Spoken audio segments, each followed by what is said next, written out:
Hello, my name is Marc Anthony Richardson, and I'm reading from you today from my latest novel, Messiahs, from Grahamstown, South Africa. Messiahs is nominated for a finalist for the 2021 Big Other Book Award for Fiction.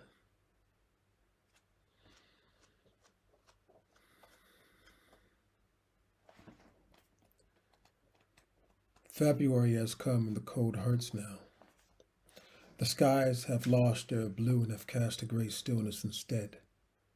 The wind chill factor has been sharpened by a strop, so that now it is very painful for any shopper to venture out. Farmers are weary. The water in their barns turns to ice. The chickens cannot drink it, the goats cannot lick it. And inside their houses, due to a power surge, the chicks' peaks, no longer gaping like the sweet gumball pods in the summer, are all melted shut from the kisses of portable heaters. Pipes freeze and the ancient trucks refuse to turn over. The cold kills the power, and the provincials exchange instructions to navigate each other through. Snow on a decadent city will make the pavement look like a pageant queen, a daylily for a day. Yet the piss and the tailpipes will soon exhaust fine wear while in the retrograde territories of the North, in North Country, in the wind and the snow and the iron earth. The cold is an oracle. Nature is an engraver, a Bjorn to the bones, scraping and scraping. I want you to die, it inscribes. It says, tonight. And I will make it so easy for you. Everything you own will be returned to me in tatters or decomposing matter. So there is no one you can hold on to that my embrace will not release. So why not give it all back to me immediately? How willing are you to resist? How deeply are you willing to let go? If you wish to relinquish all of this. No secrets, no pacts, no plastics, no. They only create a cancer in me. Experience this joy of loss now, this heavenly state of impermanence. Enjoy your death by living it longer, more fully, by understanding it deeply. That is love. For quality has nothing to do with time. Quality is the keenness of perception. And I swear to you, you will not be around to understand these things later. But why? A woman asks, for her man and herself. Why did we come here? You did not come here, it says. It inscribes. So, the woman says, we cannot lie to ourselves in the snow. Yeah, we need to get away from the attrition of this forest, from the cancer of this cabin. The house is haunted. The house is not haunted. You are. The wind buffets the windows. The vagina and the clitoris are the vocal cords now. The mucous membranes vibrating as she sits astride the man. The truth is long and wide and singular, she says, and it is for us. It has always been for us. Grows fuller inside of her. At night, she says, the truth is at war with us. It wants us to die. It wants us to love. For the fight is fights for beauty. And it attacks with our hearts. It attacks with our hearts. The wind buffets the windows. The night passes. And then an old bod is being boasted by a bird brave enough to weather it. A cedar, permanently bent by the wind, is catching a red cardinal on her lee, while in her bed in the warmth of it, the woman awakens to the man, animated by the sun.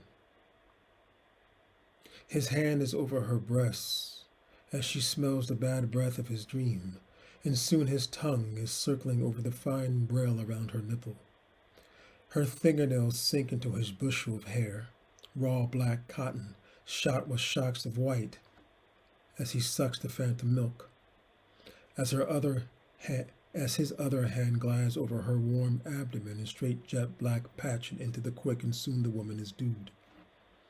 He is holding her other breast now, sucking ferociously, with her thick liquids oozing into the palm of that other hand, his two fingers rubbing the upper ridges of her muscular sex, which feels like the upper ridges of his mouth, so that his mouth is now meeting her nether mouth, with her breath catching and resuming. Catching and resuming. She grips the bushel. His tongue is flicking her clitoral glands now as the two fingers are making a motion of come hither to that which is lost inside it, the veil. Massaging the upper ridges amidst the mounting suspirations and then firmly pressing upward as the coy wolf pressed upward and into the hilly wood. She has an urge to evacuate her bladder, but not her bladder. Then inhales as her back arches and flattens with the exhalation. The urge passes as she apexes and forces the fingers out, her palms jutting out, pushing his forehead away, as he swallows the last of her jet.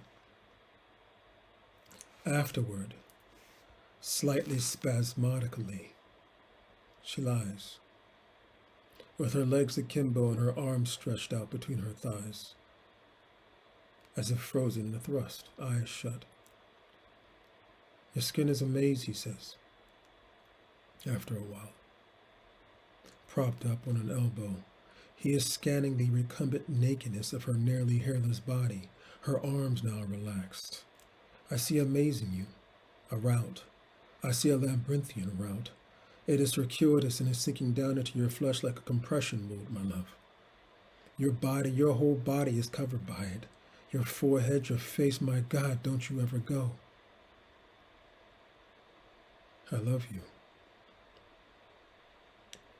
And then she presses her chest against his to roll him onto his back, holding his face in her hands as her eyes hold his, and says, very tenderly,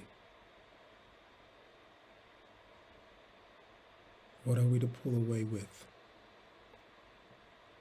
And then her nails are softly scraping his stomach, combing the black kinky patch to hold him. And soon she mouths him.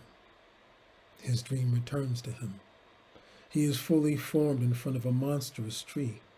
A colossus covered with cicadas instead of leaves. Thousands upon thousands of cicadas vibrating the tree like a towering tuning fork stabbed into the dirt. As he stands naked and erect, as these timbers rattle it in the ground around it while sucking the life from him. Fresh, the harsh, round sound of these murderous abdomens fill the air. Slowly his stomach sucks in. His ribs rise, and his eyes timify. My love, he says. You are killing me. And so she sits up and fits him in, mounts him so that they can be the same again. The lover and the inverted lover. As though a thermal inversion line must exist where the sexes come together. A Fata Morgana in the garden. A high card from the tarot. Come and see, it says. The girl and the boar are the oracle.